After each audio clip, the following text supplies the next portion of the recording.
25 जून 2026 को आने वाली निर्जला एकादशी को लेकर शास्त्रों में एक ऐसी बात कही गई है जिसे अधिकांश लोग नहीं जानते। कहा जाता है कि इस दिन किया गया एक व्रत मनुष्य को उन पुण्यों का अधिकारी बना सकता है जिन्हें पाने के लिए वर्षों की साधना करनी पड़ती है।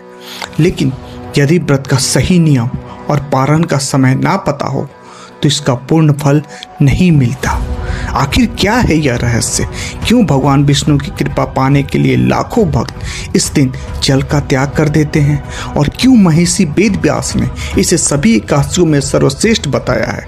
वीडियो को अंत तक अवश्य देखें, क्योंकि आखिरी में बताई गई बात आपके व्रत का संपूर्ण जानकारी दिला सकती है।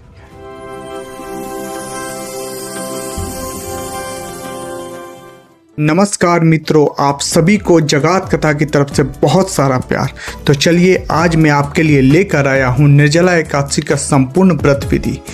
तो हम ये संपूर्ण व्रत विधि आरंभ करने से पहले आपसे एक निवेदन करते हैं कि हमें लाइक और सब्सक्राइब जरूर करें, बिना किए ना जाइएगा।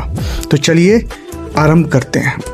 सनातन धर्म में आने वाली सभी एकादशियों में निर्जला एकादशी का एक विशेष स्थान है।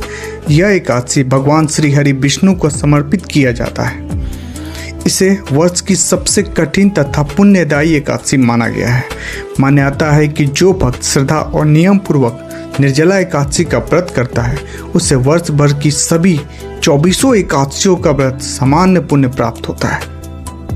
अब समझते हैं निर्जला एकादशी 2026 में कब है। निर्जला एकादशी 25 जून 2026 को गुरुवार के दिन पड़ रही है। चलिए इस एकादशी तिथि को अच्छे से समझते हैं।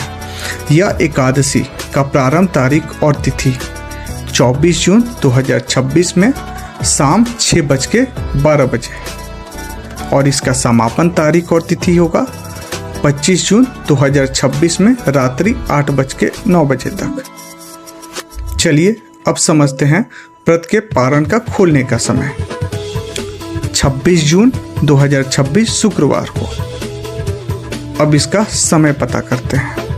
पारण का जो समय होगा वो होगा सुबह 5:25 बजे से लेके 8:13 बजे तक।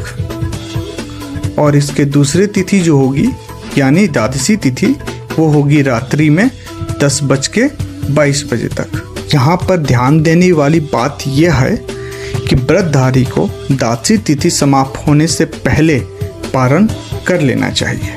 चलिए अब समझते हैं निर्जला एकादशी का महत्व। ज्येष्ठ मास के शुक्ल पक्ष में आने वाली यह एकादशी अत्यंत पुण्य फलदायी मानी जाती है।